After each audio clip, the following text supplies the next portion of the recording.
Assalamualaikum warahmatullahi wabarakatuh. A'udzu billahi minasyaitonir rajim. Bismillahirrahmanirrahim. Alhamdulillahi rabbil alamin. Wassalatu wassalamu ala sayyidina Muhammadin asyrafil mursalin wa ala alihi wa sahbihi ajma'in. Subhanaka la ilma lana illa ma 'allamtana innaka antal alimul hakim wa la hawla wa la quwwata illa billahil aliyyil 'azim. Radina billahi rabba wa bil islami dina wa bi Muhammadin nabiyyan wa rasulah. Allahumma a'inna ala dhikrika wa syukrika wa husni ibadatik. Rabbi yassir wa la tu'assir, fa inna taysir alayka yasir. Rabbi tammim bil khair. Alhamdulillah, syukur pada Allah Subhanahu wa ta'ala. Hari ini dapat kita bersama-sama menunaikan solat fardu maghrib secara berjemaah di dalam suasana hujan yang lebat. Cumanya kita berada di dalam dewan solat utama, maka taklah kena hujan. Moga-moga Allah Subhanahu wa ta'ala memurniakan kebaikan untuk kita dunia dan di akhirat sepanjang waktu di antara maghrib dan isyak untuk mendengarkan sedikit perkongsian berkaitan dengan sirah Nabi Muhammad sallallahu alaihi wasallam. Mengapa kita mempelajari sirah Nabi Muhammad sallallahu alaihi wasallam? Yang pertamanya adalah untuk mewujudkan rasa cinta terhadap Nabi Muhammad sallallahu alaihi wasallam. Kalau sebut pasal cinta, kita boleh membayangkan cinta terhadap isteri, cinta terhadap suami, cinta terhadap anak-anak. Sebab apa? Sebab mereka itu duduk bersama kita, ahli keluarga kita. Maka cinta itu tak perlu dipupuk. Sebab apa? Sebab dia adalah darah daging dan ahli keluarga kita. Tapi nak memupuk cinta terhadap Rasulullah sallallahu alaihi wasallam, Nabi telah meninggalkan kita hampir 1400 tahun lebih lamanya. Kita tidak pernah melihat Rasulullah sallallahu alaihi wasallam. Begitu jauh berjarak kita dengan Nabi Muhammad sallallahu alaihi wasallam. Maka untuk mewujudkan rasa cinta yang bukan hanya sekadar di bibir, tapi cinta itu hadir dalam hati kita, adalah dengan mengetahui sirah Nabi Muhammad sallallahu alaihi wasallam. Lagi banyak kita tahu kehidupan Nabi, lagi banyak kita berpengetahuan tentang kehidupan Rasulullah sallallahu alaihi wasallam, apa yang Nabi itu lalui, apa yang Nabi itu tempuhi, maka insya-Allah kita akan rasa sayang terhadap Nabi Muhammad sallallahu alaihi wasallam. Bila kita pergi umrah, kita pergi haji, kita duduk dekat Masjid Nabawi, kita akan termenung lama. Sebab apa? Mengenangkan kehidupan Nabi. Sebab kita ada dah pengetahuan sirah. Kita tahu di sinilah Rasulullah sallallahu alaihi wasallam 1400 tahun lebih dahulu solat. Itulah udara yang Rasulullah sallallahu alaihi wasallam hirup, bumi Madinah dan Mekah. Maka bila kita pergi umrah dan kita pergi haji, kita takkan sibuk dengan untuk nak mencari jubah ataupun kurma ataupun oleh-oleh yang nak dibawa kepada ahli keluarga. Kita akan duduk termenung.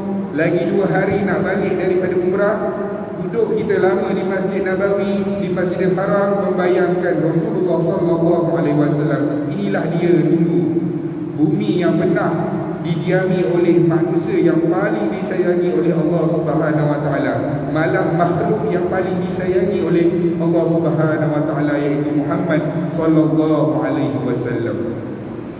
Kita masih lagi bersama dengan Nabi Muhammad sallallahu alaihi wasallam melalui sirah kitab yang diberi nama Ar-Rahiqul Makhtub, karangan Syekh Safiur Rahman Al-Mubarakfuri yang menceritakan tentang kehidupan Rasulullah sallallahu alaihi wasallam selama 63 tahun. Suka saya memperingatkan, sirah terbahagi kepada dua fasa, iaitu fasa yang pertama 53 tahun kehidupan Rasulullah sallallahu alaihi wasallam di Mekah. Selesai 53 tahun, Rasulullah sallallahu alaihi wasallam berhijrah ke Madinah. Jadi di Madinah Rasulullah tinggal selama 10 tahun. Jadi keseluruhan kehidupan Nabi Muhammad sallallahu alaihi wasallam adalah 63 tahun. Itulah kisah sirah Nabi Muhammad sallallahu alaihi wasallam, tempoh perjalanan kehidupan Rasulullah sallallahu alaihi wasallam. Dan pada pertemuan yang lepas kita dah lihat bagaimana Allah Subhanahu wa taala menurunkan wahyu yang kedua daripada surah Al-Mudaththir. Apabila selesai peristiwa di Gua Hira, selepas Rasulullah sallallahu alaihi wasallam didatangi oleh Jibril membacakan ayat daripada surah Iqra. Bila sebut surah Iqra, semua orang akan ingat. Tapi kalau sebut surah Al-Alaq, dia macam samar-samar sikit, surah apa tu. Jadi sebut Iqra je orang akan ingat. Iqra bismi rabbikal ladzi khalaq. Itulah surah dan ayat yang pertama yang turun. 5 ayat sahaja, kemudian Jibril pergi berlalu meninggalkan Rasulullah sallallahu alaihi wasallam. Dan selepas itu tempoh masa untuk wahyu yang kedua sangat lama, 6 bulan. Dalam tempoh 6 bulan itulah Rasulullah sallallahu alaihi wasallam menunggu sehingga kan Rasulullah sallallahu alaihi wasallam mengatakan, aku seperti ingin mencampakkan diri aku daripada tempat yang tinggi dan jatuh ke bawah. Sebab apa? Menunggu wahyu yang seterusnya. Kemudian Rasulullah sallallahu alaihi wasallam berjumpa dengan Jibril kali kedua. Apabila Jibril seru, Muhammad, ana Jibril wa anta Rasulullah sallallahu alaihi wasallam. Aku Jibril dan kamu adalah pesuruh Allah Subhanahu wa taala. Dan turunlah ayat yang seterusnya, wahyu yang seterusnya daripada surah Al-Mudaththir. Ya ayyuhal mudaththir. Kenapa orang yang berselimut? Kerana pada ketika itu ayat ini merujuk kepada Rasulullah sallallahu alaihi wasallam yang balik dalam keadaan ketakutan, dan Rasulullah berselimut pada waktu itu. Apa yang Allah Subhanahu wa taala suruh untuk wahyu yang seterusnya? Qum fa'anzir, bangun, beri peringatan kepada semua orang. Semua orang tak terkecuali peringatan supaya apa? Membesarkan Allah Subhanahu wa taala. Hanya Allah sahaja yang layak disembah. Tinggalkan semua berhala-berhala yang ada di Mekah. Kemudian Allah suruh apa? Bersihkan diri kita, pakaian kita. Saya dah ulang dah.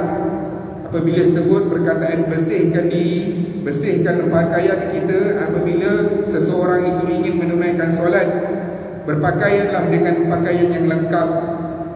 Walaupun hanya cukup sekadar menutup aurat, tapi janganlah kita hanya pakaikan pelekat sahaja atas pusat kemudian kita solat. Sebab apa? Sebab kita nak jumpa dengan sultan sekalipun, boleh kita pakai macam tu. Mana mungkin kita akan pakai pakaian yang macam tu. Kita akan cari pakaian yang bersih, pakaian yang baru, pakaian yang wangi. Begitulah apa yang diceritakan oleh Allah Subhanahu wa taala, bersihkan pakaian kamu dan juga diri kamu daripada najis. Kemudian hendaklah kamu berbuat apa? Meninggalkan semua larangan yang telah Allah Subhanahu wa taala tetapkan. Ni nanti Nabi akan berdakwah ni, apa yang Nabi bagi tahu, apa yang Nabi larang, itulah yang disuruh oleh Allah Subhanahu wa taala. Hari ini kita nak tengok, lepas dah turun wahyu, siapa Nabi nak bermula ni? Nabi seorang-seorang dalam keadaan satu bumi ni Nabi kena dakwahkan. Satu bumi ini daripada utara, selatan, timur dan barat pada ketika itu tidak tahu apa itu Islam. Jadi Nabi lah yang akan memulakan dakwah untuk bagi tahu orang untuk sampaikan Islam. Saya pernah sekali ikut rakan hidayah pergi menyantuni orang-orang yang bukan Islam. Masa tu dekat Terminal 1 Seremban, itu dalam keadaan orang-orang kafir ataupun orang-orang India, orang-orang Cina tahu apa itu Islam. Dia dah tahu, dah ada ilmu. Apabila saya pergi cuba baru nak belajar dakwah, street dakwah, apa yang dilakukan oleh Nabi Muhammad SAW dulu, saya pergi baru nak sapa dia dah tak nak. Kita rasa apa dalam hati kita? Kecil hati, rasa malu dalam diri, rasa macam apa benda yang dah cakap ni, apa nak mulakan, macam-macam kita fikir. Begitulah juga Rasulullah SAW. Macam mana Nabi nak bermula? Macam mana Nabi nak mulakan? Siapa yang Nabi nak dakwahkan? Itu saya baru dekat Terminal 1. Itu pun dalam berkumpulan 3 orang pergi approach orang non-Muslim, nak cerita pasal, bukan nak cerita pasal Islam pun, nak buat survey tentang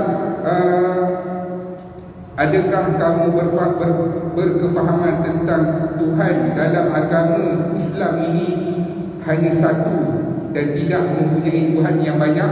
Hanya nak buat survey saja, itu pun dah rasa kecil hati dah, itu pun dah rasa malu dah. Padahal dengan kawan-kawan pergi approach dalam keadaan orang ramai pun dah tahu dah apa itu Islam, walaupun orang itu bukan orang Islam. Rasulullah nak bermula dalam keadaan tak ada sesiapa pun tahu apa itu Islam. Ini agama baru yang Rasulullah nak tunjukkan. Nabi nak bermula daripada mana? Rasulullah SAW bermula daripada rumah Nabi itu sendiri. Kita pun begitu juga. Allah Subhanahu Wa Taala beri kita kefahaman dalam agama. Kita boleh pergi masjid, kita boleh solat 5 waktu berjemaah, kita boleh senang untuk membuka Al-Quran. Kefahaman yang Allah beri itu bukan untuk kita pakai seorang-seorang sahaja. Bermaksud Allah bagi faham untuk kita sampaikan kepada ahli-ahli keluarga kita yang kurang kefahaman dia.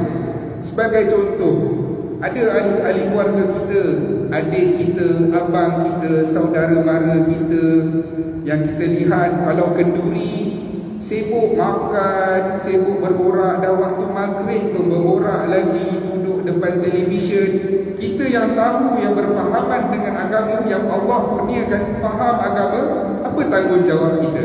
Tanggungjawab kita adalah untuk memperbetulkan daripada ahli keluarga kita dahulu, ahli keluarga kita sendiri dulu. Barulah kita bermula dengan orang luar. Begitulah strategi dakwah Rasulullah SAW pada peringkat permulaan. Pada peringkat permulaan, Nabi berdakwah kepada siapa? Kepada ahli keluarga Nabi yang duduk dalam rumah itu. Siapa dia? Siapa dia? Dia adalah Khadijah binti Khuwailid, isteri Rasulullah SAW. Nabi dakwahkan kepada teman sebantal Rasulullah, teman sebilik Rasulullah, iaitu Khadijah binti Khuwailid. Apabila Rasulullah menawarkan Islam kepada Khadijah, wahai isteriku, aku adalah Rasulullah Allah, mahu tak kamu sambut ikut aku dalam agama ini? Khadijah tak banyak cakap, tak kata apa-apa pun, dia terus mengucap asyhadu alla ilaha illallah wa asyhadu annaka Rasulullah, dan tiada Tuhan selain Allah dan kamulah pesuruh Allah. Betapa senangnya hati Rasulullah SAW pada ketika itu. Sebab apa? Teman serumah, sebilik, yang paling rapat isteri dia menyambut seruan Islam, menjadi orang pertama yang memeluk Islam. Kita macam tu juga. Kalau kita ada pasangan yang kontra, kita nak pergi kuliah, dia nak pergi pasar malam. Kita nak pergi kuliah, dia nak pergi pasar malam, nak cari macam-macam, padahal hari-hari cari makanan. Jadi Rasulullah SAW pun begitu juga. Apabila isteri dia masuk Islam, betapa senangnya hati Rasulullah SAW. Sebab apa? Sebab nanti bila Nabi nak berdakwah, Nabi akan mendapat sokongan daripada isterinya. Bila Nabi rasa down, rasa lemah, ada isteri yang memberi sokongan dia. Sebab tu setiap kejayaan seorang lelaki ada wanita, ada isteri di belakangnya. Itulah dia Khadijah binti Khuwailid, iaitu wanita pertama yang memeluk Islam. Dan Rasulullah sallallahu alaihi wasallam berdakwah kepada siapa? Siapa dia? Siapa yang seterusnya yang Rasulullah sallallahu alaihi wasallam tawarkan Islam? Antaranya adalah Zaid bin Harisah. Zaid bin Harisah ini adalah hamba yang berkulit hitam, rambutnya keriting, dan dia adalah hamba yang dihadiahkan oleh Khadijah binti Khuwailid. Dulu bila Rasulullah sallallahu alaihi wasallam dapat Zaid bin Harisah ini, betapa Rasulullah sallallahu alaihi wasallam gembira dan sukanya dengan Zaid bin Harisah ini, sehingga kan Nabi dokong Zaid bin Harisah, Nabi bawa pergi ke Kaabah, pusing-pusing, Nabi kata, mulai hari ini panggil dia Zaid bin Muhammad. Aku namakan dia Zaid bin Muhammad, sedangkan nama dia adalah Zaid bin Harisah. Betapa Rasulullah sallallahu alaihi wasallam menyayangi manusia tanpa memilih rupa dan paras. Kita sebagai contoh ditawarkan anak angkat daripada Palestin, anak angkat daripada Syria. Kalau ditawarkan anak angkat daripada Afrika, agak-agak ada tak orang ambil? Orang nak ambil anak angkat yang kulit putih, anak angkat yang matanya coklat, rambutnya coklat, nak ambil yang comel-comel sahaja. Tapi Rasulullah sallallahu alaihi wasallam menyayangi makhluk, sesama makhluk, tanpa mengira rupa. Apabila Zaid bin Harisah ini dinamakan dan Zaid bin Muhammad, kemudian Allah Subhanahu wa taala tegur kepada Rasulullah sallallahu alaihi wasallam, tak boleh tukar bin. Keturunan tidak boleh ditukar, maknanya digantikan semula dengan panggilan Zaid bin Harisah. Kisah Zaid bin Harisah ini bila kita teliti, apabila nak menunjukkan akhlak Rasulullah sallallahu alaihi wasallam, ibu bapa Zaid bin Harisah mengetahui yang Zaid bin Harisah ada di Mekah. Dia dapat maklumat, ayah Zaid ni dapat maklumat bahawa Zaid ni ada di Mekah, duduk bersama dengan sebuah keluarga yang dinamakan keluarga itu keluarga Muhammad. Jadi ayah dia ni pergi menempuhi perjalanan yang jauh ke Mekah untuk berjumpa dengan Rasulullah sallallahu alaihi wasallam. Sampai di rumah Nabi, ayah kepada Zaid bin Harisah ini iaitu Harisah, dia tanya dengan Muhammad, wahai Muhammad, ada tak bersama kamu seorang kanak-kanak kecil yang bernama Zaid, dia berkulit hitam? Dia ceritakanlah keperincian anak dia. Lalu Rasulullah sallallahu alaihi wasallam menyatakan, dia memang tinggal bersama aku. Wahai Muhammad, izinkanlah Zaid kembali ke pangkuan keluarga dia. Izinkan Zaid kembali ke pangkuan keluarga dia, ke pangkuan ibu dia bersama dengan adik-beradik dia. Aku sanggup membayar berapa pun wang untuk ditebus supaya Zaid boleh kembali bersama dengan ahli keluarga dia. Kata Rasulullah sallallahu alaihi wasallam, wahai Harisah, mahu tak kamu aku tawarkan sesuatu yang lebih bagus daripada itu? Apa yang Rasulullah sallallahu alaihi wasallam bagi tahu? Wahai Harisah, beginilah. Kita tanya dengan Zaid, adakah dia nak ikut balik bersama dengan ahli keluarga dia, ataupun dia nak duduk tinggal dengan bersama dengan aku di sini di Mekah. Kemudian dipanggillah Zaid. Zaid, kenal tak ni siapa? Kenal, ini abang. Kenal tak ni siapa? Kenal, ini adik. Kenal tak ni siapa? Kenal, pakcik. Sebab apa? Ayah Zaid bin Harisah ni dia bawa beberapa orang saudara dia juga. Kemudian dia kata, nak tak ikut ayah balik semula berjumpa dengan ahli keluarga? Apa jawapan Zaid bin Harisah? Zaid bin Harisah kata tak nak. Dia tak nak, malah dia kata aku ingin kekal bersama dengan Rasulullah sallallahu alaihi wasallam.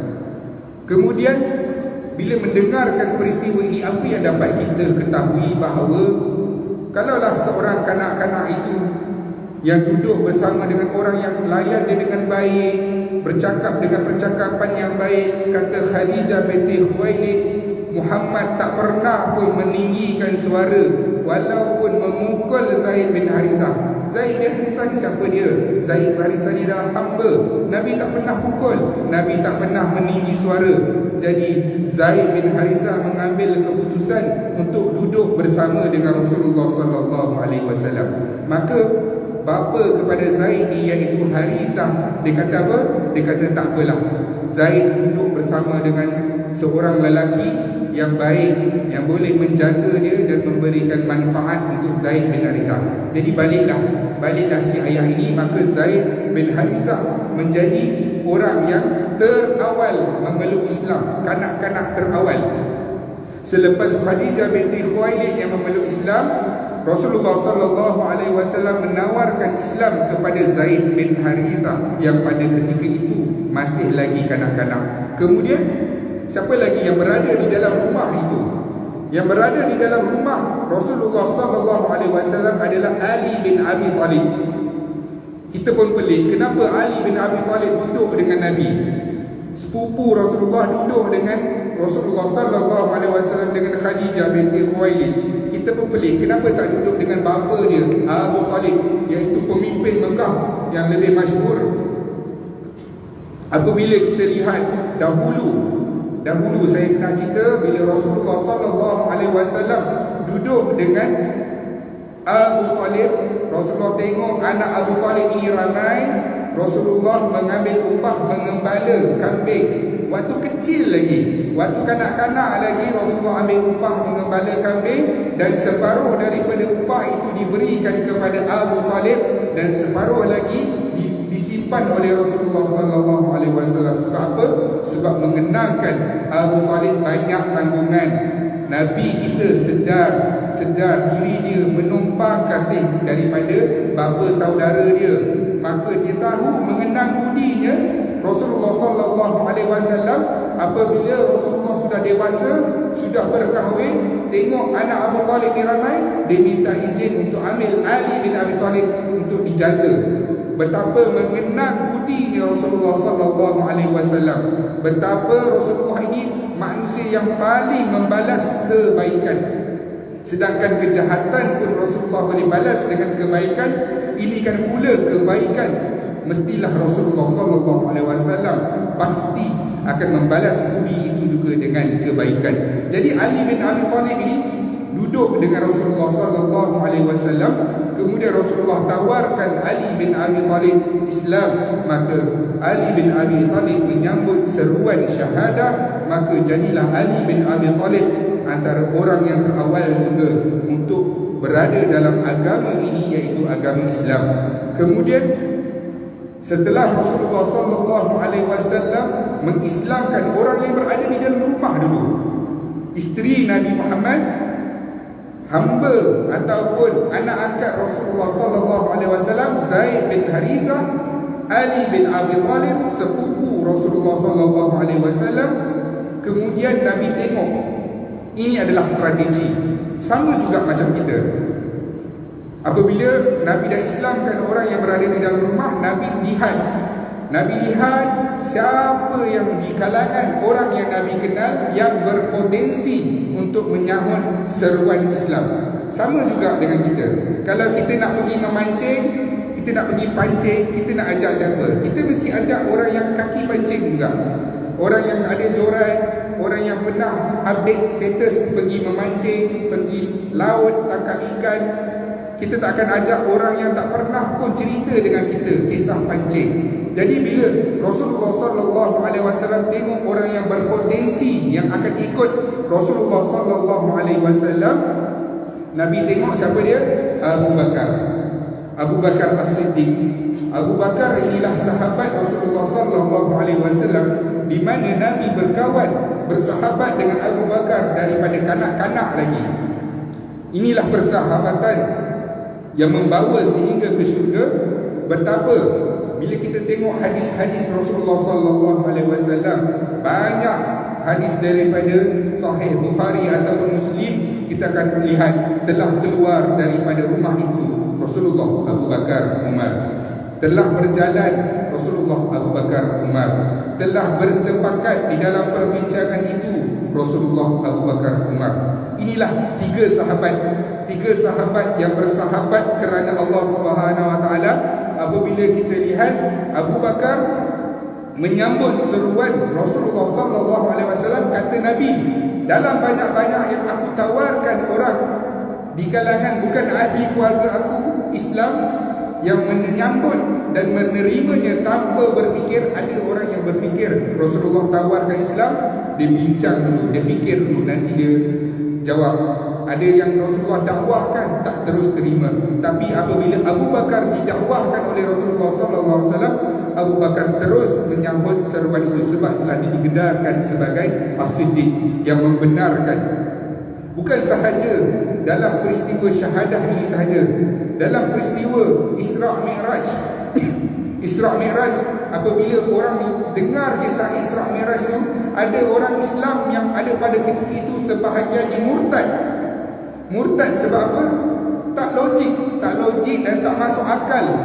Mana mungkin seseorang itu dulu lagi lah perjalanan dia kena naik unta daripada Madinah nak pergi ke Baitul Maqdis di Palestin, ratusan kilometer, mana boleh satu hari? Tak masuk akal. Ada sebahagian orang Islam murtad pada ketika itu. Lepas tu orang pergi datang mengadu ke rumah Abu Bakar, ketuk pintu rumah Abu Bakar, wahai Abu Bakar, tahu tak hari ni Muhammad dah ceritakan apa ni? Dia cerita benda yang pelik, tak masuk akal. Abu Bakar kata, ceritakan kepada aku apa yang Muhammad telah cerita. Dia kata, Muhammad pergi Baitul Maqdis dalam satu malam saja. Kata Abu Bakar, kalau Muhammad cerita lagi pelik daripada tu pun aku akan percaya. Sebab itulah dia digelarkan As-Siddiq. Dan inilah sahabat Rasulullah sallallahu alaihi wasallam, betapa Allah memuliakan Abu Bakar. Abu Bakar meninggal pada usia 63 tahun, sama umur dengan Rasulullah sallallahu alaihi wasallam. Nabi wafat 63 tahun, Abu Bakar pun wafat 63 tahun. Abu Bakar meninggal hari Isnin, Rasulullah sallallahu alaihi wasallam pun meninggal hari Isnin juga. Inilah persahabatan, dan ini adalah satu kemuliaan yang diberikan Allah Subhanahu wa taala kepada Abu Bakar, Abu Bakar As-Siddiq radhiyallahu anhu. Dan dikuburkannya pun bersebelahan, sebelah kubur Rasulullah dan sebelah lagi kubur Abu Bakar. Betapa persahabatan ini. Kita pun begitu. Kalau ada kawan-kawan yang ajak kita buat benda baik, bila duduk dengan dia, jarang kita dengar dia menyembang benda-benda yang mengumpat ke, jarang dia bercerita hal aib orang ke. Kawan-kawan macam ni, tuan-tuan jangan lepaskan. Pegang dia, kawan dengan dia, bersahabatlah dengan dia. Sebab inilah sahabat yang akan membawa kita kepada kebaikan. Sahabat macam ni kita jangan tinggalkan, dan jangan biarkan dia pergi berlalu saja. Bila dia datang hadir dalam kehidupan kita, jangan sekali-kali kita tinggalkan. InsyaAllah dia akan membimbing kita, membawa kita. Kalau kita buat salah, dia akan ingatkan kepada kita. Dan apabila Abu Bakar masuk Islam, Abu Bakar masuk Islam ini dakwah secara sembunyi-sembunyi. Pada peringkat awal, selama 3 tahun Rasulullah sallallahu alaihi wasallam berdakwah secara sembunyi-sembunyi. Sembunyi-sembunyi ni macam mana? Nabi panggil seorang, Nabi tarik, Nabi cerita dengan dia. Sebagai contoh, malam ni dah jemput datang rumah Arqam bin Al-Arqam. Kita nak cerita sikit tentang Islam, tentang ketuhanan. Maksudnya Rasulullah jumpa, bisik dulu. Jangan Rasulullah tidak bersuara ataupun Nabi tengok orang yang berpotensi untuk menerima Islam, Nabi akan pergi dekat dia, Nabi akan cakap, kawarkan Islam. Itu cara Rasulullah sallallahu alaihi wasallam berdakwah secara sembunyi-sembunyi, senyap-senyap selama 3 tahun. Dan apabila Abu Bakar masuk Islam, apa yang Abu Bakar buat? Apa yang Abu Bakar buat? Masuknya Islam Abu Bakar pun turut membantu Rasulullah sallallahu alaihi wasallam dalam jalan dakwah ini. Apabila Abu Bakar pun turut menyebarkan Islam, siapa lelaki ataupun manusia yang diislamkan oleh Abu Bakar, semua yang Abu Bakar islamkan ini termasuk dalam 10 orang yang dijamin Rasulullah sallallahu alaihi wasallam syurga. Antaranya siapa? Uthman bin Affan, Zubair bin Awam, Abdul Rahman bin Auf, Talha bin Ubaidillah, Abu Ubaidah bin Jarrah, Arkam bin Abi Al-Arkam. Itulah nama-nama yang diislamkan oleh Abu Bakar. Adakah Abu Bakar pada ketika itu berpengetahuan tentang Allah, berpengetahuan tentang Islam? Abu Bakar hanya mengajak. Inilah dakwah. Dakwah ini kita tak perlu seseorang itu mestilah bergelar ustaz. Tak perlu seseorang itu mesti berpelajaran dan berpendidikan agama, kerana selepas turun ayatnya qum fa'anzir, pergi beri peringatan, bila kita membaca ayat ini, kita pun kena mengambil tanggungjawab ini. Tanggungjawab menyampaikan, menyebarkan Islam. Dalam peristiwa ini Abu Bakar tak tahu pun tentang itu, tapi Abu Bakar ajak orang untuk kenal dengan Islam. Begitu jugalah dengan kita. Kalau kita tak mampu, kita bukannya nak keluarkan satu fatwa, nak bercerita tentang hukum fiqh ke, bukan. Kita ajak orang. Ada saudara mara kita, ada anak-anak kita, ajak dia pergi masjid. Itu dakwah. Dakwah, ajak orang kepada kebaikan. Itulah namanya dakwah. Bukannya kita nak ajak dia ataupun nak bagi tazkirah, nak buka kitab fiqh ke, ataupun benda yang kita tak tahu, yang itu jangan. Tapi ajak kepada kebaikan. Kita tak tahu nak ajarkan isteri kita tentang hukum-hukum berkaitan dengan wanita, bawa dia pergi masjid, bawa dia pergi kuliah, kelas-kelas pengajian. Supaya apa? Supaya di situlah dakwah kita sebagai seorang suami terhadap isteri. Jadi bila Rasulullah sallallahu alaihi wasallam memulakan dakwah secara sembunyi-sembunyi, tadi kita dah lihat kisah apabila Rasulullah berdakwah kepada ahli rumah Nabi, kemudian sahabat Nabi Abu Bakar, dan kemudian Abu Bakar mengajak berdakwah kepada kaum-kaum dia, kabilah-kabilah dia. Jadi antara nama-nama yang disebutkan tadi adalah nama-nama yang memeluk Islam, dan di kalangan hamba adalah Bilal bin Rabah. Bilal bin Rabah adalah orang yang memeluk Islam di kalangan hamba. Bilal bin Rabah ni hamba kulit hitam Badui. Dia bekerja dengan siapa dia? Dengan salah satu pemimpin Mekah. Pemimpin Mekah, Bilal bin Rabah ini pun adalah orang-orang yang terawal masuk Islam, dan orang-orang Islam yang telah bersama dengan Islam ini, yang telah memeluk Islam dan telah mengucapkan kalimah syahadah. Mereka ini semuanya mengikuti kelas pengajian. Ada dah kelas pengajian di mana? Di rumah Arkam bin Al-Arkam. Selama 10 tahun rumah Arkam bin Abi Arkam ini menjadi rahsia. Satu orang Quraisy pun, satu orang pemimpin Mekah pun tak tahu. Padahal rumah Arkam bin Al-Arkam ini berada di tengah-tengah kota Mekah. Maksudnya di tengah bandar. Di tengah bandar, tapi kerahsiaan itu dijaga selama 10 tahun, malah lebih. Selama 13 tahun Rasulullah sallallahu alaihi wasallam berdakwah di Mekah, rumah itu kekal rahsia. Dan di situlah Rasulullah sallallahu alaihi wasallam mengajarkan tentang tauhid, tentang kepercayaan terhadap Tuhan. Pada masa itu, hukum-hukum seperti zakat, haji, umrah, puasa belum ada lagi. Di Mekah, Allah Subhanahu wa taala mengajarkan kepada Rasulullah sallallahu alaihi wasallam di Mekah hanya tauhid saja. Hanya hati, kepercayaan, keimanan terhadap pencipta.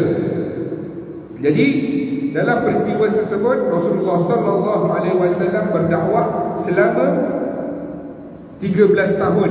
13 tahun Rasulullah sallallahu alaihi wasallam berdakwah di Mekah. 3 tahun berdakwah secara sembunyi-sembunyi. 23 tahun Rasulullah sallallahu alaihi wasallam berdakwah. Itu 23 tahun itu adalah tempoh dakwah Nabi. Dakwah Nabi 13 tahun di Mekah, maka 10 tahun yang terakhir adalah di Madinah. Dalam tempoh 3 tahun inilah Rasulullah sallallahu alaihi wasallam berdakwah sembunyi-sembunyi. Kemudian selepas tempoh 3 tahun keluar ataupun turun wahyu yang seterusnya, iaitu a'udzubillahi minasyaitonir rajim wa anzir ashirataka aqrabin, dan berilah peringatan kepada saudara-saudara kamu. Ini Allah Subhanahu wa taala dah mula nak suruh Rasulullah sallallahu alaihi wasallam berdakwah secara terbuka. Dan ayat ini pun turun pada tahun yang sama juga, ayat yang seterus, a'udzubillahi minasyaitonir rajim fasda' bima tu'mar wa a'rid 'anil musyrikin. Maka sampaikanlah secara terus terang apa yang diperintahkan kepada kamu, dan janganlah berpaling kepada orang yang musyrikin. Dah mula dah Allah Subhanahu wa taala mengarahkan Nabi berdakwah selepas tempoh 3 tahun, dakwah secara terang-terangan. Sebab apa kena berdakwah secara senyap-senyap selama 3 tahun? Supaya Rasulullah sallallahu alaihi wasallam dapat mewujudkan akarnya dahulu. Maksudnya orang Arab Mekah Quraisy pada ketika itu tidak mudah terkejut. Jadi bila Nabi isytiharkan Islam, dah ada orang Islam di bawah tu. Dalam tempoh dakwah 3 tahun tu dah ada 30-40 orang yang telah memeluk Islam. Jadi bila Nabi isytiharkan, yang lain yang ada dekat bawah tu, dia kata apa? Oh betul, ini ajaran yang telah diberitahu kepadaku oleh Rasulullah sallallahu alaihi wasallam, oleh Muhammad. Jadi bila keluar ayat dan berilah peringatan kepada saudara-saudara terdekat kamu, Rasulullah sallallahu alaihi wasallam mengumpulkan siapa? Ahli-ahli keluarga kami, ahli-ahli keluarga Rasulullah sallallahu alaihi wasallam, yang diantaranya daripada Bani Muttalib, Bani Manaf, Bani Hashim. Rasulullah kumpulkan bapa-bapa saudara, mak-mak saudara, pakcik-pakcik, makcik-makcik. Rasulullah kumpulkan, Nabi bagi tahu, dan Nabi buat makan-makan pada ketika itu untuk kumpulkan. Nabi kata apa? Wahai ahli-ahli keluargaku, aku adalah pesuruh Allah. Allah telah menurunkan wahyu kepada aku supaya menyembah Tuhan yang satu, tinggalkanlah berhala. Sesungguhnya kita akan dihisab, kita akan mati seperti mana kita tidur, kita akan dibangkitkan, kita akan ditentukan sama ada pahala ataupun dosa, dan kita akan ditentukan juga destinasi kita yang terakhir, sama ada kita ini ke neraka ataupun ke syurga. Nabi bagi tahu. Dan pada ketika itulah siapa dia? Abu Lahab bagi tahu apa? Abu Lahab bagi tahu, wahai Muhammad, itu perjumpaan yang pertama. Kemudian Nabi buat satu lagi perjumpaan yang kali ini apabila Nabi cerita tentang Islam kepada ahli keluarga. Abu Lahab kata apa? Wahai Muhammad, aku rasa di antara keluarga kita tak ada akan siapa yang ikut kepada kamu. Wahai Muhammad, aku rasa keluarga kita tak dapat membantu kamu kalau Mekah ataupun orang Arab menentang kamu. Sebelum Nabi nak berucap tu, dia bagi tahu dah awal-awal. Dia kata, wahai Muhammad, sesungguhnya benda yang kamu bawa ini tak pernah lagi ahli keluarga kita buat. Sesungguhnya ini adalah perbuatan yang memalukan Muhammad. Nabi cerita tentang Islam. Kemudian kali ini bapa saudara Nabi Abu Talib bangun. Abu Talib kata apa? Wahai Muhammad, aku cukup senang hati apa yang engkau ceritakan. Sampaikanlah Islam Muhammad, sampaikanlah Islam. Sesungguhnya ahli keluarga kamu akan membantu kamu, tapi ada tapi untuk meninggalkan agama Abdul Muttalib ini tidak sesekali. Bermaksudnya di situ Abu Talib menyokong Rasulullah SAW atas dasar keluarga, bukan atas dasar agama. Sebab Muhammad adalah anak saudara dia, jadi dia sokong Muhammad sebab Muhammad itu adalah anak saudara dia. Jadi dia nak tolong, nak bantu. Tapi dia kata untuk meninggalkan agama Abdul Muttalib tidak sesekali Muhammad. Jadi Abu Lahab mencelah lagi. Abu Lahab mencelah lagi. Dia kata apa? Dia kata, wahai Abu Talib, kau kena halang anak saudara kamu ni. Sebab apa? Sebab ini perkara yang tak pernah berlaku lagi di dalam Mekah ini. Sebab apa? Sebab Muhammad kata suruh tinggalkan berhala. Tinggalkan berhala. Berhala ini bukan sahaja ada di dalam Kaabah, di dalam Kaabah, di sekeliling Kaabah, malah ada di setiap rumah-rumah ada berhala-berhala yang telah ditetapkan. Nak tinggalkan tradisi ini, nak tinggalkan adat ini, nak tinggalkan adat ini daripada menyembah berhala dan menyembah hanya Tuhan yang satu, iaitu Allah. Nabi nak mula macam mana tu? Nak mula macam mana? Sampailah satu keadaan Rasulullah sallallahu alaihi wasallam selepas peristiwa itu Rasulullah sallallahu alaihi wasallam ambil keputusan, kali ini Nabi nak pergi mana? Nabi nak berdiri dekat Bukit Safa. Bukit Safa ni mana? Bukit Safa inilah tempat-tempat tuan-tuan sa'i, Safa dan Marwah. Cuma sekarang ni kalau kita tengok Bukit Safa, dia adalah laluan yang berekor. Laluan yang berekor, di situlah sejarahnya Rasulullah sallallahu alaihi wasallam mengisytiharkan Islam. Dah selepas keluarga dah tadi Nabi bagi tahu, ni Nabi nak bagi tahu sebarkan. Nabi duduk dekat atas Bukit Safa. Bukit Safa itu Nabi kata apa? Ya Sabbaha. Ya Sabbaha ini adalah satu istilah yang disebut oleh orang Mekah kalau berlaku perkara yang besar, perkara yang tak elok, perkara yang akan merosakkan Mekah. Bila sebut Ya Sabbaha tu, semua orang berkumpul. Yang dekat rumah tak dapat pergi, hantar wakil pergi tengok apa yang berita nak merosakkan Mekah ini. Adakah Rasulullah menipu pada ketika itu? Adakah Nabi tipu? Ada benda besar, ada benda musibah yang akan menimpa Mekah? Adakah Nabi tipu? Tidak. Nabi tidak menipu. Nabi nak bagi tahu benda yang lebih besar lagi, yang menentukan seseorang itu ke syurga ataupun ke neraka, yang menentukan seseorang itu destinasi terakhirnya, sama ada diazab oleh Allah ataupun diberikan nikmat oleh Allah Subhanahu wa taala. Di Bukit Safa itulah Nabi bagi tahu Ya Sabbaha. Sampai di situ semua orang berkumpul.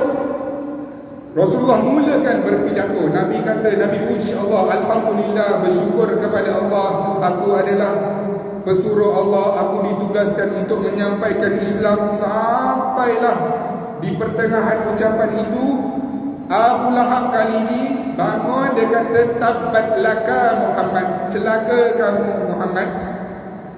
Untuk inikah kamu kumpulkan kami untuk nak dengar benda ni? Kau kumpulkan kami sebab nak dengar benda ni ke? Apa benda yang penting tu? Celaka kamu Muhammad. Lalu Allah Subhanahu wa taala menurunkan, dia celakakan Muhammad, Allah celakakan dia daripada suratul Masad, tabbat yada abi lahabin wa tab.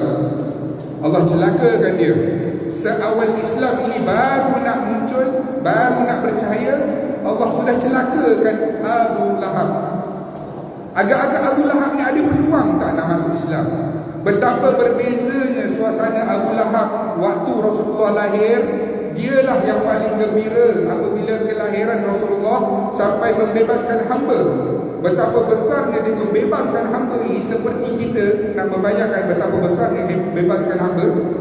Kita beri rumah kepada orang, nah, aku ada rumah, duduklah dengan keluarga kamu. Betapa besarnya Abu Lahab ni, dia meraihkan kelahiran Muhammad sallallahu alaihi wasallam. Dan apabila Rasulullah mengisytiharkan Islam, dialah yang paling kuat menentang. Awal-awal lagi dia dah mengeji Rasulullah. Perkataan yang pertama, kejian daripada yang diterima oleh Muhammad ini adalah daripada bapa saudara sendiri, iaitu Abu Lahab. Tabbat laka ya Muhammad, celaka kamu Muhammad. Inikah kamu sebabnya kamu kumpulkan kami untuk dengarkan benda ini? Lalu Rasulullah bersabda, Nabi kata, kalaulah aku kata di belakang bukit ini ada kumpulan tentera yang akan menyerang Mekah, adakah kamu percaya? Orang Mekah kata apa? Wahai Muhammad, kamu tak pernah menipu Muhammad. Kamu adalah orang yang amanah, Al-Amin. Kami gelarkan kamu dengan Al-Amin. Sungguh kami percaya Muhammad. Kemudian Rasulullah teruskan berpidato sehinggalah selesai. Kemudian Rasulullah SAW turun. Itulah permulaan peringkat awal dakwah Nabi Muhammad SAW. Kita dah tengok dah pada peringkat awal Nabi berdakwah secara sembunyi-sembunyi selama 3 tahun. Bermula dengan ahli keluarga, kemudian orang yang berpotensi, kemudian Rasulullah berdakwah dengan kawan dia, sahabat dia iaitu Abu Bakar. Kemudian Rasulullah bermula dakwah secara terbuka apabila Allah mengarahkan untuk sampaikanlah kali ini secara terang-terangan. Nabi panggil ahli keluarga dia yang keluarga besar sebanyak 2 kali. Kemudian Nabi terus mengisytiharkan Islam di Bukit Safa.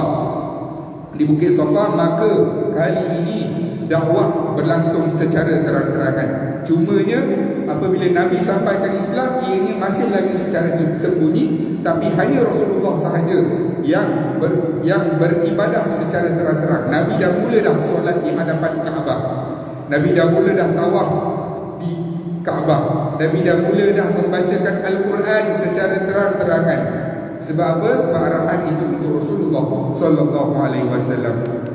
InsyaAllah pada pertemuan akan datang kita akan lihat bagaimana perancangan Quraisy dalam menghalang dakwah Nabi Muhammad sallallahu alaihi wasallam. Sebab apa? Ni nanti ada orang nak buat haji. Maksudnya orang luar Mekah datang nak buat haji, lagilah bercelaru pemimpin-pemimpin Mekah ni. Nanti Muhammad nak sebarkan pula dekat orang luar. Habis lepas ni orang dah tak buat haji. Jadi kita akan tengok pada pertemuan yang seterusnya apa strategi pemimpin-pemimpin Quraisy Mekah dalam menghalang dakwah Rasulullah. Benarkah kita tengok macam-macam halangan yang Nabi terima daripada orang-orang Mekah Quraisy? Kita akan tengok pada pertemuan yang seterusnya. Jadi sekadar itu dulu. Yang baik datang daripada Allah, yang lemah adalah kelemahan saya sendiri. Semoga kita ditempatkan bersama dengan orang yang paling kita cintai, iaitu Muhammad bin Abdullah sallallahu alaihi wasallam apabila kita dibangkitkan di hari pembalasan nanti. A'udzubillahi minasyaitonirrajim. Bismillahirrahmanirrahim. Alhamdulillahirabbil alamin wassalatu wassalamu ala asyrafil anbiya'i wal mursalin wa ala alihi wa sahbihi ajma'in. Ya Allah, ya Tuhan kami, ampunkanlah dosa-dosa kami, dosa kedua ibu bapa kami, dosa ahli keluarga kami, dosa rakan-rakan kami. Ya Allah, ya Tuhan kami, bantulah kami dalam mentaati perintah-Mu, bantulah kami dalam meninggalkan segala larangan-Mu. Ya Allah, ya Tuhan kami, sibukkan kami dengan urusan akhirat, jangan sibukkan kami dengan urusan-urusan dunia. Ya Allah, ya Tuhan kami, terimalah amal ibadah kami, solat kami, puasa kami, zikir kami, bacaan Quran kami, sedekah kami sebagai pahala di sisi-Mu. Ya Allah, ya Allah, ya Tuhan kami, matikan kami dalam keadaan husnul khatimah, jangan matikan kami dalam keadaan su'ul khatimah. Ya Allah, ya Tuhan kami, permudahkanlah sakaratul maut kami. Ya Allah, ringankanlah sakaratul maut kami. Ya Allah, ya Allah, ya Tuhan kami, jadikan kubur kami sebagai taman-taman syurga, jangan jadikan kubur kami sebagai lubang-lubang neraka. Ya Allah, ya Tuhan kami, bangkitkan kami dalam keadaan Engkau redha dengan kami. Ya Allah, berikanlah buku amalan kami dengan tangan kanan kami. Ya Allah, jangan berikan buku amalan kami dengan tangan kiri kami. Ya Allah, ya Allah, ya Tuhan kami, hisabkanlah kami, timbanglah kami di padang mahsyar dengan sempurna dan adil. Ya Allah, permudahkanlah timbangan kami. Ya Allah, ya Allah, ya Tuhan kami, pimpinlah kami dalam meniti titian sirat-Mu. Ya Allah, ya Allah, ya Tuhan kami, himpunkan kami, kedua ibu bapa kami, ahli keluarga kami, rakan-rakan kami ke dalam syurga Firdaus-Mu tanpa hisab dan azab, dan jauhkan kami daripada azab api neraka Jahannam. Rabbana atina fid dunya hasanah wa fil akhirati hasanah wa qina adzabannar. Sallallahu ala sayyidina Muhammad wa ala alihi wa sahbihi wasallam. Walhamdulillahi rabbil alamin. Taqabbalallahu.